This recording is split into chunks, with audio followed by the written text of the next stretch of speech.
You can call me Pete. 2A Artist is just what my handle is on Instagram and kind of what I go by. But I would prefer to just be Pete. Trying to get paid for the get down. You can't tell me shit now. Set the move from the dough. This is how it goes. Pete, it's an honor sitting and talk with you. I appreciate you taking this time. This isn't a regular shop. Obviously, looking around, you've got all types of gadgets and machines and things going on. So what is it that you do? So I am an artist, first and foremost. What comes through me happens to be in the gun space. So I make gun cases, but I don't make gun cases that you necessarily want to bring to the range. You don't necessarily want to be putting your stuff in and out of it. I make art pieces, and the gun case is my canvas. So I hand paint, I design, I laser, I cut, I etch, all of this to make what is as close to as I can what's in my head into an actual piece of art that you could put a gun into. And so where I am different from the norm when it comes to gun cases is that if you want to carry your gun to the range, if you want to store it in your car, if you want to throw stuff in, take stuff out, I'm not in that niche. I'm not in that foothold. If you want a piece of art that can hold a firearm that is very, very special to you, or that would look just that much better sitting in a piece of art, that's what I do. So my work is art for firearms. So right now, I took a commission for a Day of the Dead Uzi, solid gold Day of the Dead Uzi, with the mag that's also golden and engraved. And so now I'm just playing, I'm experimenting. This customer politely said, I don't care what you do. I know what you do is banging. I'll go ahead and I don't want to give you any input. I want you to take it. And that's how I work the best. I mean, it puts the most pressure on me, but yeah. I work the best that way, Because right now I'm in an experimental phase with, is this going to pan out?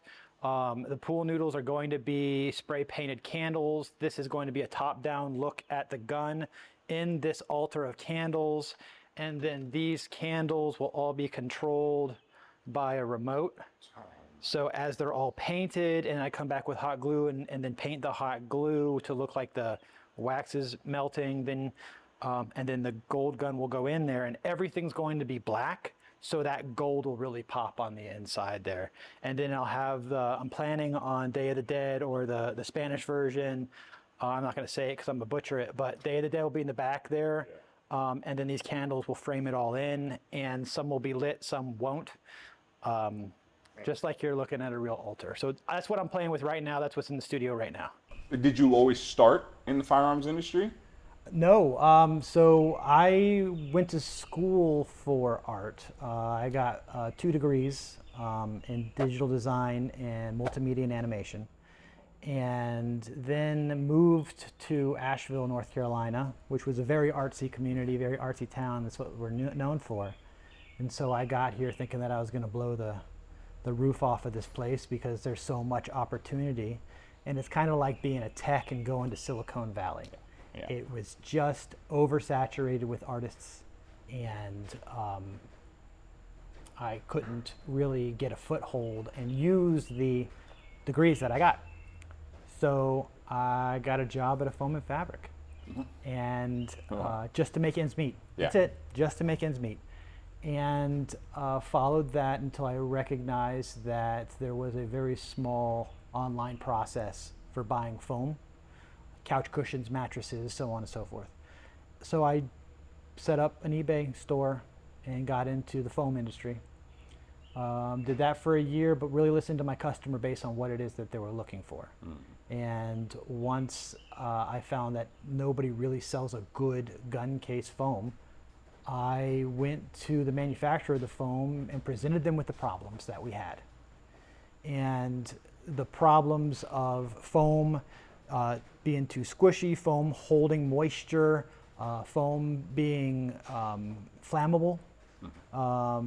These things were what I saw repetitively come up online for problems with foam and open cell foam. So I brought that to the manufacturer, and the manufacturer says, all right, let's fix this. And so I created a proprietary blend of open cell foam. From there, I was able to laser it so it wouldn't catch on fire. It's not going to absorb moisture out of the atmosphere like your typical foam does. And you know, the problem with it being so squishy is I took them some Pelican foam out of the case and said it needs to be firmer than this. And they said that's no problem at all. And so when I purchase it, I have to purchase it, and they have to pour it for me. And so I have to buy it by a large amount.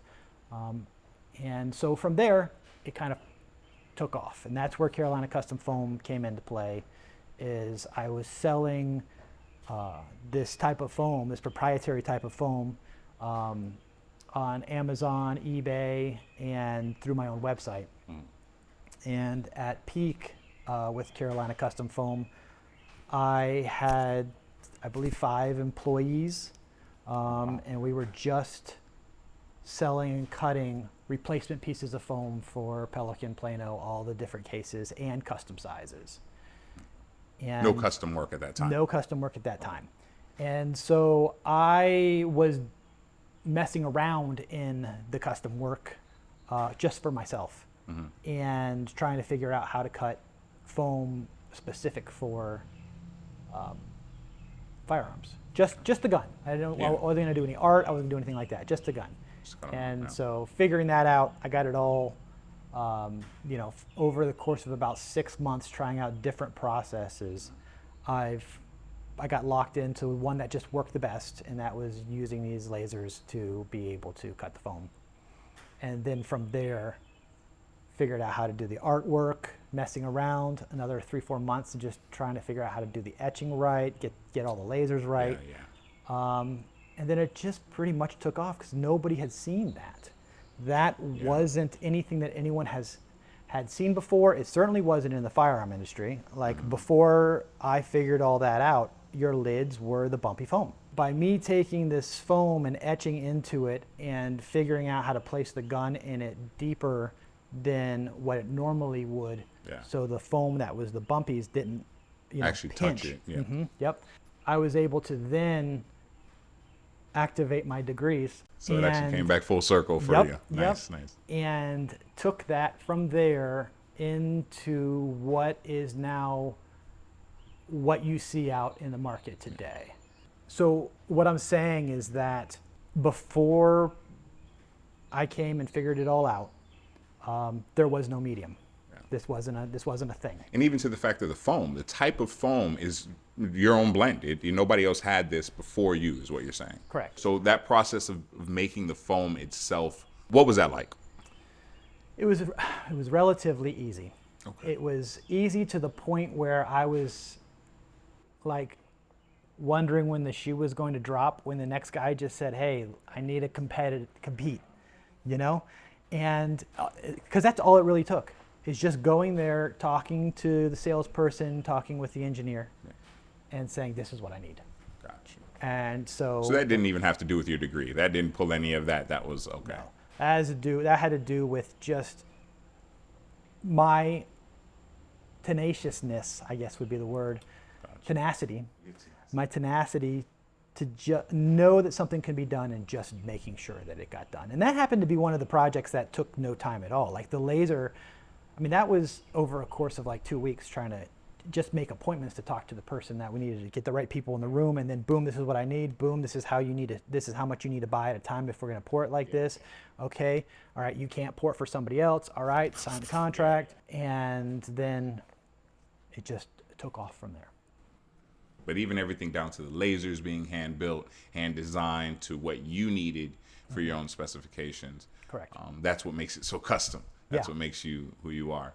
Going from Carolina Custom Foam, when did that, because that was the name that I knew you under, when did that kind of dissolve and you became an independent, or did you kind of just get rid of the company?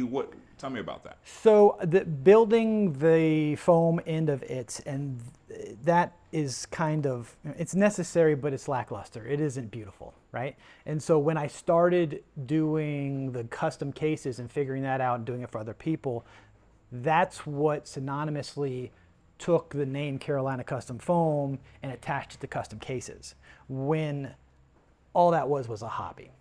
Got it. And so the hobby became more and more sought after, and it was just lightning in a bottle. It was just, I came up with something that was really neat, and then both knife and gun manufacturers took notice and said, oh, we can sell our product a little bit better, or we've got this gift that we want to give to a celebrity. Can you make a case for this person? And then that just never stopped. That just continuously came. And so I was blessed to be able to work with a lot of my heroes and a lot of people that are just super interesting and have high notoriety. But that was never your goal. That was never my goal. That's just something that happened. Just came along. My goal was to build a business and to be able to make some scratch. And I found through doing that, starting a business created opportunity. The opportunity was my hobby. My hobby became fun, and then it became not so fun. Because I was now trying to run 2 full-time jobs. I was trying to keep the foam side going, Yeah. the books, the inventory, the numbers, the shipping, handling, employees, You were still in insurance, charge of all that, still working with that. Yeah. and then try to be creatively free in order to build on something that every single project there's no blueprint for. So I have to start from scratch. For every single project you see, I'm starting from scratch and figuring out how to go from there. Now, my toolbox is much bigger now than it was. But when I can look at a piece right now and say, okay, in my mind, I have to do this first, this, and then glue it together, and that's going to be the tricky part. Back then, it was, okay, I know what I want to do, but how the hell am I going to do it? Yeah. So it went into R&D. Every single case was R&D. And what you see that popped out in my portfolio is just what happened. Gotcha. And The level that it's gone on its own. It took its own path. correct. Awesome. And that also helped me see that the way I looked at this world and the way that I created, and the thing that made me stick out from other people was that I was a creative. And it took a while for me to be able to say that I was an artist, until I had a gentleman just say, well, do you make art? And I said, yes. And he says, do people pay you to make art? And I said, yes. And he said, that sounds like the perfect definition of an artist to me. That is an artist.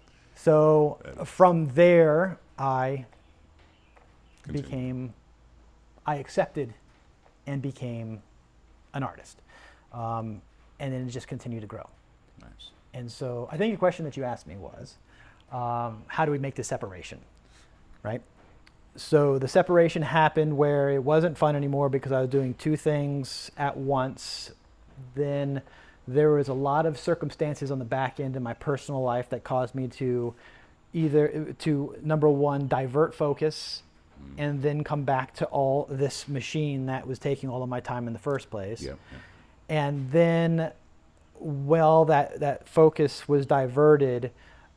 Circumstances happened, like shipping went up, and prices on foam went up. All the chemicals went up. Running a business, the operations and the things behind running a business, yeah. Correct. And so there were some missteps there that put me in a hole that I wasn't able to crawl out of on that end. And all of that was happening all in a year period of me trying to right the ship. And it was not only trying to right the ship professionally, but I was trying to right a ship personally. And so it just all fell apart. Gotcha. And in grandiose fashion. And so there was not going to be another Carolina Custom Foam. I wasn't going to do any foam work. I was just done with anything. And I slipped into this survival mode because not only was the company tanking, me privately tanking, and me not having anywhere to go as far as where to live, have my own place, all of that converged all at once. And so for a while there, I was homeless, staying in the studio that was wrapping everything up, just waiting out my lease, secretly staying in the studio, right? And showering at the gym and all that stuff. In the meantime of going through a financial stress of trying to dig out of a hole before everything. And in the meantime, I was losing buckets and buckets of weight because I had gotten a surgery to help me go from 370 some pounds. You were 370 pounds? I was a big boy. Really? Yep, I was a big boy, Big Pete. So like a lot of things happened in a lot of transition. 2 year, big transition period right there going on. Everything was kind of shifting. Yep. And so I think it was the universe's way of just saying, Pete, nope, it's time for another path. And I then met Shannon and we started dating. And of course, I was living in my studio, so I was really kind of concerned on, what chick is gonna like some dude that doesn't even have a place to. Living in a warehouse. Yeah, and again, I was mistaken. I mean, she was really, really enthralled in the artist living in his studio, and she wanted to come check it out. And so the relationship just continued to grow and continue to grow until I had nowhere to go. And so she said, come on. Nice. And we were dating for 5 months, 3 months. Yep, 3 months. And it just worked. But it felt right. Everything just happened to flow the right way. Yes, yeah. Because at that end, I had nothing to do. Like I had nowhere to go. I could have gone back to where my parents were. I could have gone to Alaska. I could have done anything that I wanted to do. The only thing that was keeping me right here in Western North Carolina was Shannon. And so that's how I knew that, all right, let's give this one a swing. Because it's the way to go. It's the path. She allowed me to stay and heal here. Good. And that's awesome. She was your support. She was helping you through that process of getting out of that funk. Correct. I'm assuming becoming an artist. That's correct. That's correct. She helped me get out of that funk. She allowed me the space to heal, and she allowed me the opportunity to do so. And so as I got more level-headed, on my feet, and comfortable, knowing, hey, I've got to figure something else out, the artistry kept coming out, and the need to create kept coming, and allowing everything to unfold in its entirety while I was building this place was important. While we were building this place was integral in me being able to take it to the next step, which is what I'm doing now. And so I couldn't find anywhere to rent. There was nothing. There was no inventory on the market here of a place to go and start to at least maybe make a couple cases and see if that was still, if I wanted to do that. So you had completely taken a break from cases. You weren't doing any. I wasn't even looking at what I'm going to do next. It was, Pete, it was just to survive. So messed up. Gotcha. You got to get out of survival. Yeah. You You got to take care of your mental health. Yes. You got to let your body start to turn into what it's supposed to turn into. And you need to know what it's like to be in love. And so all of this happened all at the same time, just as everything fell apart at the same time. Fell apart but picked itself up at the right time. Right, the pendulum swang. Yeah. And Right timing. it was necessary and it was needed. And so she looked at me and said, well, if we can't find somewhere to go, why don't we build something in the backyard?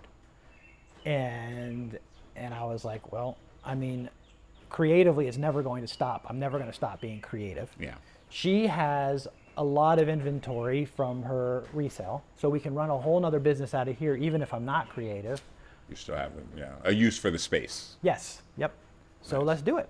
And so she and I went through the process of pouring a slab, getting someone to come out, Oh picking wow, out from the scratch, building. scratch. Yes, Wow. there was nothing in this backyard, and now, you know, I think this has been up about a year now. It'll be a year in August. Yeah, yeah. Here in August. So this is a brand new building. I mean, and even when the concrete pad was poured, we started creating. There was creation that was happening. But once it was all put together, and then I started basically just getting it back to where my hobby was at Carolina Custom Foam. Yeah, yeah. But I still have this Instagram handle, and I still got this website that, you know, it's closed, but it's on Google. And if you search Carolina Custom Foam, it's coming up, and emails kept coming, and people kept calling, and, you know, I got the same phone number and all that. So I didn't want to change that. Yeah.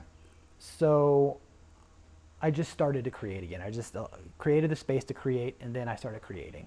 Okay. And what came out was so much better and so much calmer than what was happening before, that I was able to define what my non-negotiables were as an artist. Yes. And I was That's awesome. able to define what it is that I wanted to do and have a direction. And then I was really able to dive into all of the icky feelings that I had when I would take jobs, what I did, what I didn't like, what didn't work with me in that instance. As in, we talked about the money aspect. I will collect Ahead of time. 100% ahead of time to schedule. And And the magic behind that. What is the reasoning that you would rather collect, and why does that show in the long end? so I found when I was creating before, when someone would give me a deposit, I was working for the rest of that 250 or whatever that rest of the deposit price, yeah. was. So in turn of working for an individual, in turn of working for the creative process itself, I was working for money.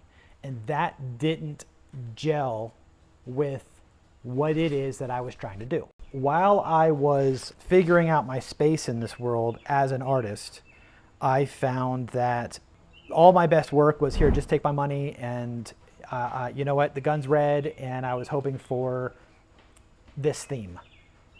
I don't want to know anything else about it. Just take care of it. I've seen your work. You do you, boo. Yeah. And so That's that's what great. felt the best. That's what got the best out of me, and that's what the best work was. So I just stopped it. You know, it was the loyalty in my ability to create the coolest thing that anyone's ever seen that caused me to wake up in the morning and go out and create the coolest thing that anyone's ever seen, because that guy trusts me. And so I collect full, because that shows me that A, you trust me, and I don't want to do anything to upset that trust, but I also trust the process.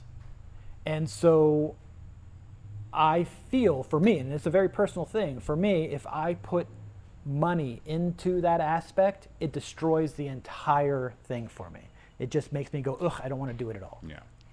Now, thankfully, I was given a gift, and I worked on this gift long enough that it's just one man, and I'm creating some really, really cool stuff from scratch.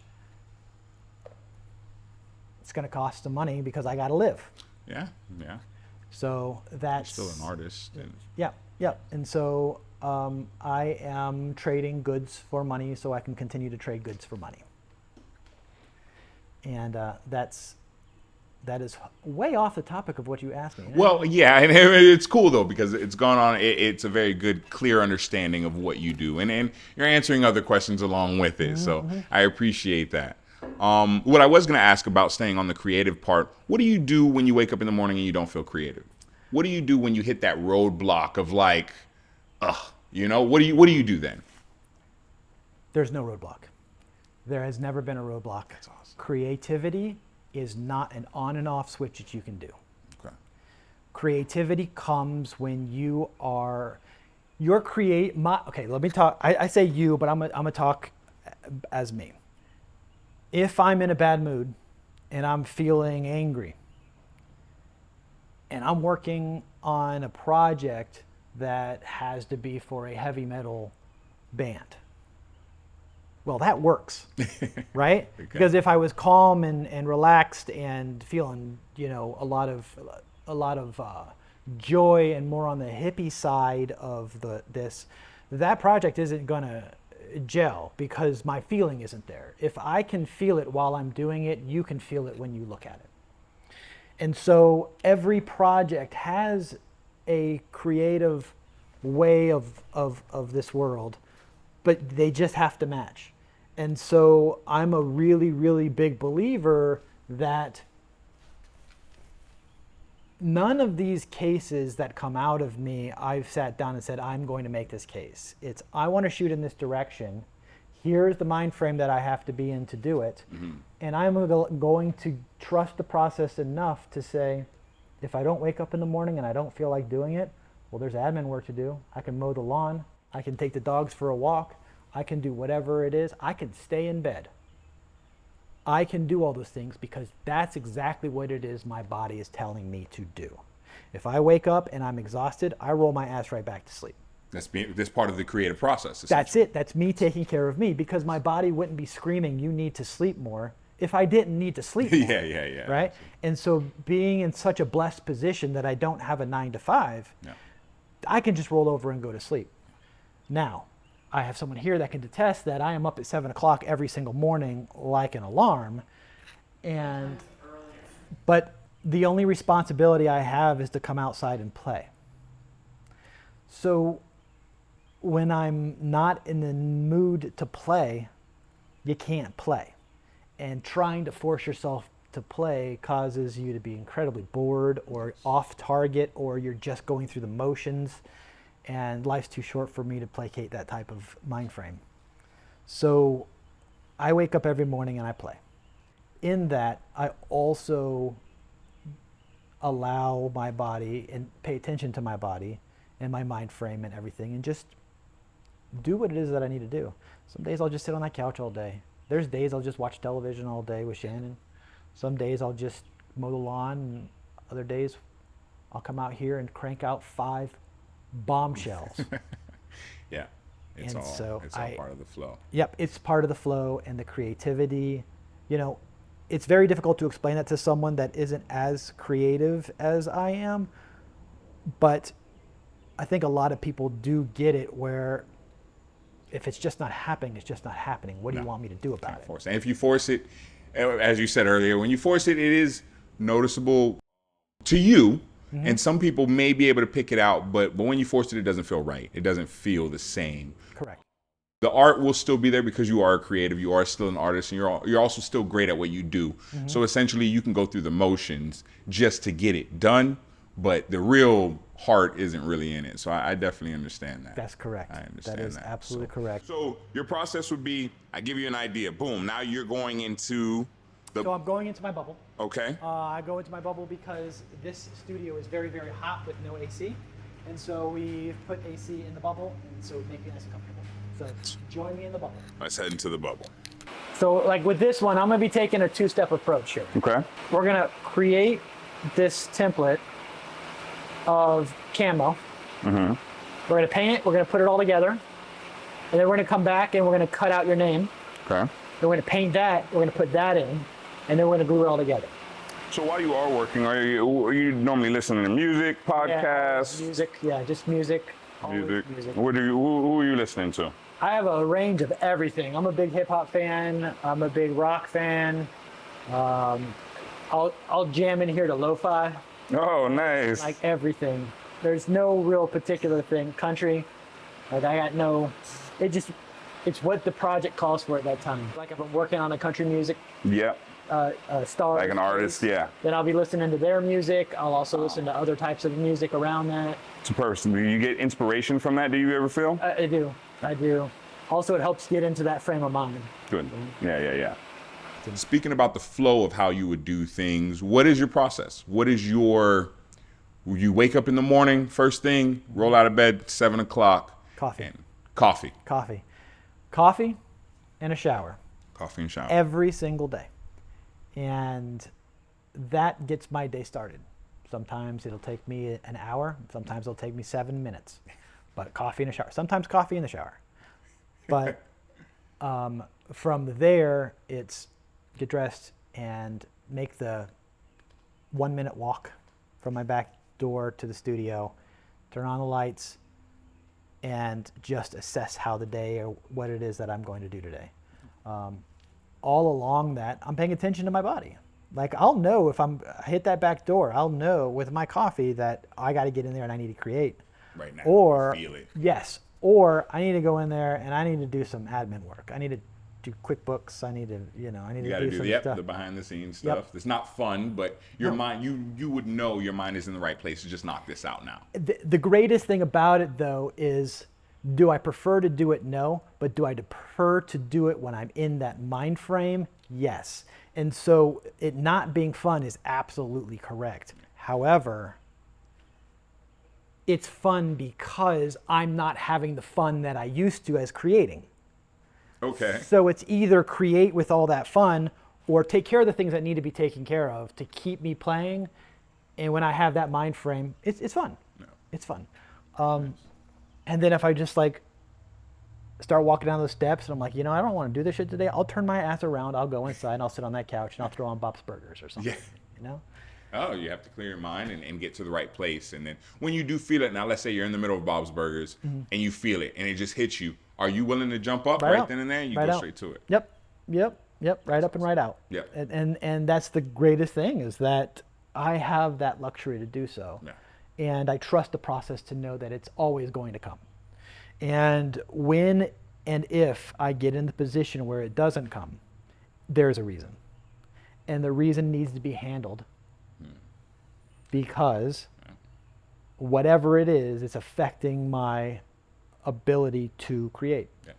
And I don't know if you feel this the same way, but having something that you really, really, really want to do, you wake up every morning and you think about it, and you know that that's your next banger. Yeah. If you don't create that or take steps to move that forward, it's painful. Very. I don't know if this is the right word, but it monostasizes in you and causes things to compound worse inside you. I kind of look at it like a junkie. Like I have to create. I have to, or I turn into a real jerk. So that's your fix. Creating is really what gets you through. Not just get you through, but if you don't create, you have an adverse effect. It feels right to get it all out. Correct. So what that thing that is causing me to not be able to create, that has to take precedence.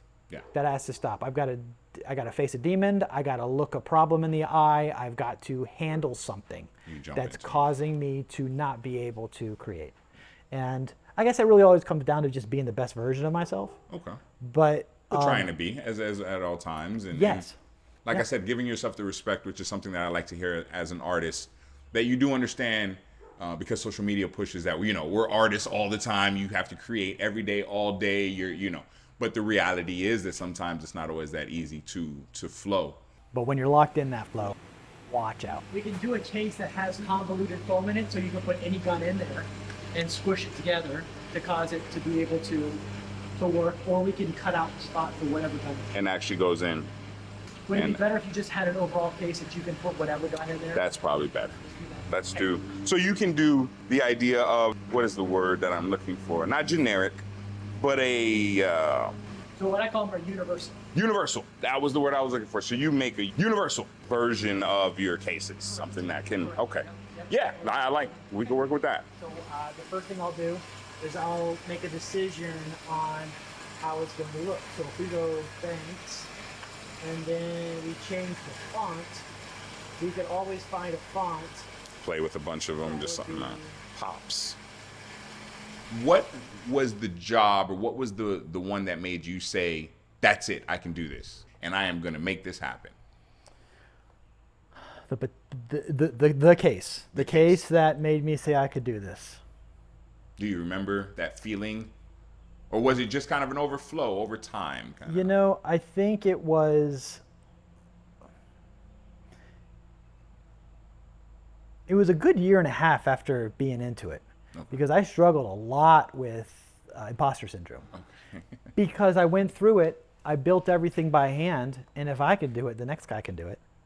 And so, you know, that struggling with imposter syndrome, and that, man, imposter syndrome is a real thing. I didn't allow myself to recognize that I was able to do something different than the norm because of my perspective on the world Yes. until about a year and a half to 2 years into creating cases. So I had already created some very notable cases that caught a lot of attention. One was the Truth case, Kevin Dixie's The Truth cases. I did a series of those for him, which caused it all to blow up. And now that case is, I believe, sitting in the Firearms Museum in Cody. And That's pretty cool. then I was approached by a couple of bigger name places, CSI. I think it was like CSI, not Miami, but one of them. One of the CSIs. Yeah. They were looking for a case, just to cut some stuff out, and nothing super noticeable. Yeah. Notable. And then from there, just being able to create. One of the thing it is I think I made a case for one of my favorite rappers that I grew up with, and just by chance, it was for one of my guns, and by chance just tagged him in it, and he DM'd me, and we started talking, and I was able to get a case into his hand. Nice. And Can you say that rapper's name? yeah, Killer Mike. I was able to get, with help of a friend that also was close to Mike. Yeah. I was able to get on his radar loud enough that he was, interested in it. So when they dropped RTJ 4, it was RTJ 4, I made cases for that album when it dropped, and sent one to him and one to LP. That was Awesome. it. So I think that was the one that I was like, you know what? I'm going to start going after. If I go after the people that I want to go after, universe usually kind of sets it straight. Yes. So you And- just kind of put it, not putting it out there, but you kind of knew what your goals were, where you wanted to go with it. What are some goals that you want to see going forward with the 2A artists? So I'm working on one of them right now. One of my goals was to be able to tell my story from start to finish while incorporating the cases, and I'd always thought that I could put on a really cool television show that fit the same blueprint as like Orange County Choppers or Tanked. Yeah, definitely. Any of these more reality type shows that show a little bit about, building what it is that they do, the craft and the art that they do with their expertise. And, my life is funny all of the time. Like, there are things that only happen to me because they're just meant to only happen to me. And at this point, I don't get upset about the. Don't fight it shitty anymore. stuff. You It's just laugh at it and keep fun. rolling. It's just perfect. Yeah. And so right now I am working on a television show with We the Free network. The working title right now is The Art of the Case.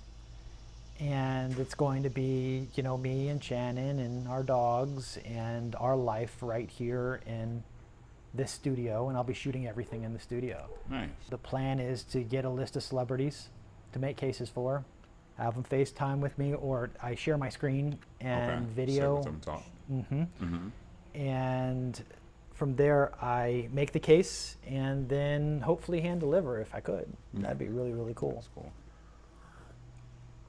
But I think that, I've never did a television show, but then again, at one point I never made a gun case. So I think that's I needed to go through everything that I needed to go through in order to have the wherewithal to be able to know that I could make a television show. Yeah. And who knows, I might not be able to. Like, I might get into this thing and decide that this is not That's for not me. what you want to do. I doubt that. But if that happens, it happened for a reason, and it gave me the ability to move into the next thing that I needed for the knowledge that I learned through that process. Yeah. So That will help transition to whatever else. correct. Yeah. There's no another Pete-ism, or the way I look at this You world. say Pete-ism? Pete-ism. Pete-ism. Pete-ism. Nothing bad ever happens to us. I think that, and that's a very, very bold statement, especially coming from people who've had loss Yeah. and people who've had, some pretty crummy circumstances thrown on them. I mean, it's hard to, you can't look somebody in the eye that just lost a child and say, hey, nothing bad happens in Yeah. life, right? Yeah. But there is always something good that comes out of every single thing that happens that is bad. And I don't judge people going through bad circumstances and saying this is bad. It most definitely is bad. It's still bad. But I look at this world is that this happened because this happened, and I've changed it in my world of this happened, therefore this happens. And so when you look at the world of, I'm broke right now because I went through a divorce, it's very, very easy to be, in that and get stuck in that. Yes. That is the reasoning, and then everything is because of that. Is because of that. Yes. And I feel in this age that I'm kind of in a position that everybody it's the American dream, right? To wake up and do exactly what it is that you want to do without anything preventing you from doing that. Yeah. I'm not working for anyone. I mean, I'm working for the IRS, but Yeah. I'm not working for anyone. I'm working for myself, and I'm getting paid to do something that I love. Like I feel that's Pete's American dream, right? But hell, it took a lot of loss to get here. Yeah. And it was, I'm working my dream. And I can honestly say that when I was going through those financial issues and personal issues, I knew that there was going to be a therefore. And I knew that therefore was always going to pay off, and it always pays off in dividends. And so that's how I look at life. That's why if I wake up in the morning and I don't want to do that work and I want to sit on the couch and be a potato, I had to do that. Therefore, I can create this banger tomorrow that is going to allow me to put more, not only food on my table, but also someone's going to see that banger and I can make a better banger. Yeah. Right now I'm going through an issue. I've got a large sum of money that I've collected since the beginning of the year going into Stripe. Stripe has screwed up my profile so bad that I cannot withdraw Good amount of money. a good amount of money. So I'm back to being broke again. Yeah. I can't wait for this therefore. Yeah. Therefore. And so I'm going to look back and I'm going to, it might not be a huge sum of money, but it's going to be something that this frustration and this problem that I'm facing right now was hella worth it. That's just how my life has gone, noticing the patterns. Of how it and as a works. person with ADHD, patterns are our superpower. If you weren't doing this, what do you see yourself doing? Working in the music industry somehow. Yeah. I can't play an instrument to save my life, but music is has a big place in my life. So That's pretty cool. which, I mean, it's what I do now too. Like, Still do music. I do music. I manage a band. Like, You've not tried, what instruments have you tried? I can't read music. I can't. Yeah, My it just brain doesn't needs work. something new so much all the time that sitting down and learning a song, that repetitiveness, Yes. just I can't give myself to do Ah, this makes so much sense. So there's a big difference between what you do and what we can find people doing in their garages. So what is it that you do and what makes you so different from everybody else? So number one, what makes me different from everybody else is that everybody else is doing what they're doing right now because of me. So that's number one. That is a bold statement. That is a lot of that is borderline narcissistic. But nobody was doing this before I came on the scene. And now everybody's doing it. So, number one, with that being said, nobody is my competition because I'm not competing with anyone, because this is art. I don't compete with anybody. If I go online, I'll see someone making gun cases. If it looks great, I'll tell them, man, that looks You'll encourage amazing. it. You're not Yes. fighting. You're not in competition with No. them. That's awesome. Number one, this is art. This is not commerce.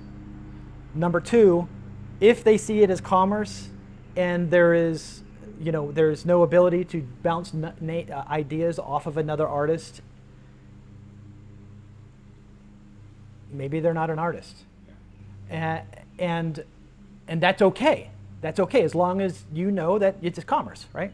So, I take that back. I really don't care what you think. I don't. But for me, the way I approach it is if you make a case, I want to know about it. I want to see it. I want to say, wow, I really like what you did here. And I want you to keep doing that more and more because all I did was create a canvas that nobody thought was a canvas, right?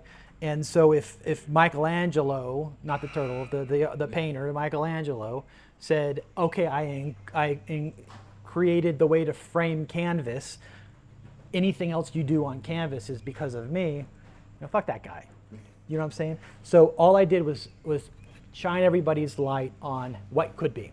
You just gave an opportunity. Yeah, you showed what's available and something that a world nobody even knew was available to go into. Right. You stepped into that world. Right. And Awesome. so, okay, I'm squirreling again, but let's pull it back. So what makes me different is that every single thing that I do, anybody else can do.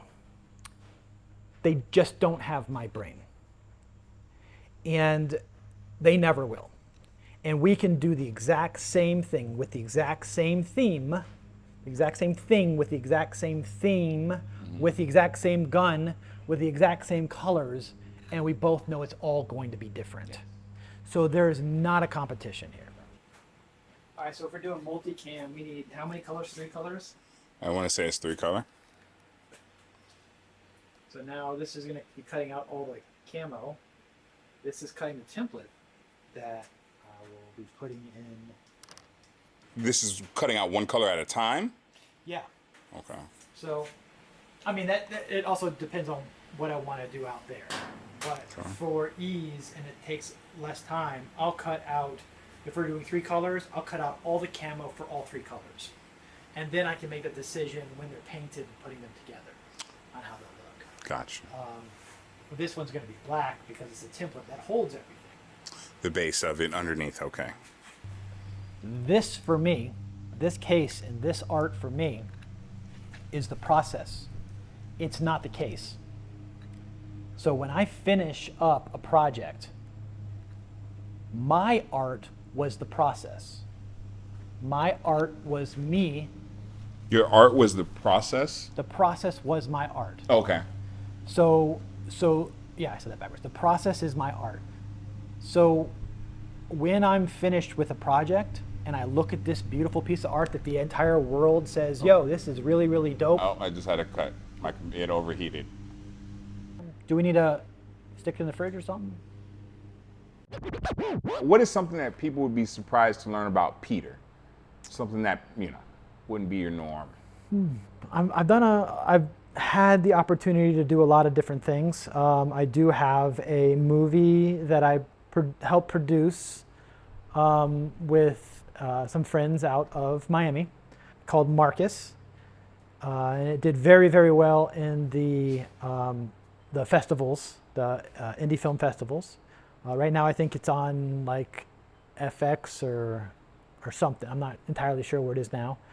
That would be one thing. I'm a band manager. I manage Mayhem City Blues, and they're a local band here in Asheville that I help manage.